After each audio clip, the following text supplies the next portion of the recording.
Gurmaigad Yaskan Toria agus Malam and Rune we Winya Shaw Senari Slanches Simon Harris. And while this motion of no confidence is in the Minister for Health, Simon Harris, what is really at the core of this motion is our sick and our vulnerable people, our children and our elderly, the patients who lie daily on hospital trolleys, the people who wait in pain, agonising over when they will get the hospital appointment, or having to deal with the fact that they have just been notified that again there is another cancellation in terms of an operation that they were supposed to go through. What this motion at the heart of it has is about political accountability. It has about taxpayer accountability, and it has about making sure that there is answers to the questions that people are yearning for. But we're told by Fianna Fáil that accountability has to be suspended because of the issue of Brexit. We're told by Fianna Fáil that no matter what, that they will not vote no confidence in any minister in this government. We are told by Fianna Fáil that they are indeed handing over a blank cheque to each and every minister, no matter how bad or how wrong they run each department. And this is form for Fianna Fáil, a party who has handed out many blank cheques in the past, whether to bankers or developers. But the reality is that accountability cannot be suspended. And no matter what, even if this motion of no confidence succeeds tonight, it will not precipitate a general election. Let us be clear about that. The Taoiseach is not going to run to the park and ask the President to dissolve the Dáil if Simon Harris receives a motion of no confidence here today. And that is the reality. I've heard the defence of the Minister here. I've heard about people talking about how he assisted in the Eighth Amendment referendum, the Public Health Alcohol Bill, and indeed the implementation of Sláinte. And we don't take away from the Minister in relation to his role in any of those matters. But let's be clear, it was the public who repealed the Eighth Amendment. Let's also be clear and do not take it away from the junior Minister, Michelle Corker-Kennedy, and indeed Senator Francis Black, who were the real champions in relation to the Public Health Bill. And let's also be clear, the Minister is far from implementing Sláinte and is failing dramatically in relation to that.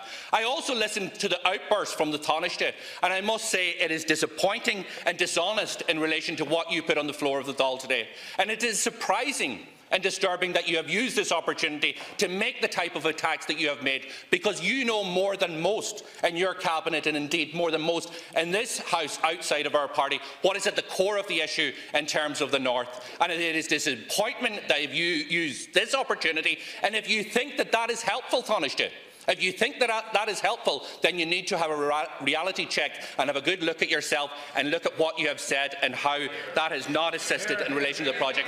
Because you know the issues. You know the issues. You have put them on the record before, and I could say a lot more, but I will not in relation to that. The reality of this here is we have a minister that is completely out of his depth. We have a minister that was asleep at the wheel in relation to the National Children's Hospital. We have a minister who misled the Dáil, misled the public, and who is letting down patients day and daily. We have a minister that allowed a budget to go through this House, despite the fact that he knew there was hundreds of millions of an overspend in the biggest capital project in his House. The next vote we will have after this motion of no confidence is to have estimates resubmitted to the committee because of his overspend.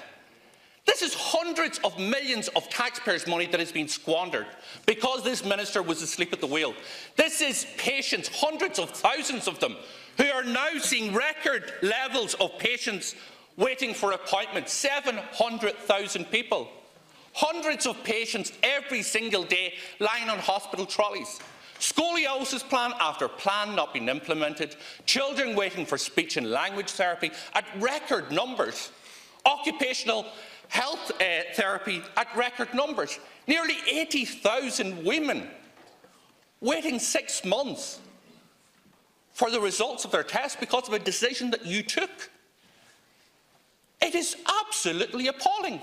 And I say to Fianna Fáil, they broke the confidence in supply agreement because of the no surprise provision. They made fools of you. Simon Harris spoke in his Ardèche and called out Fianna Fáil to stop this nonsense about going into his department and checking the figures and all the rest. Get on with it, he said. Recommit to the confidence supply. He knew of the hundreds of millions of overspend in his department in relation to this project, and you did it because you know that they're completely impotent and incompetent in holding you to account. So we're not punishing, and I finish on this here, on behalf of all of those people who you have failed. And we have been patient with this minister because we could have put this motion down on many occasions over the last number of years.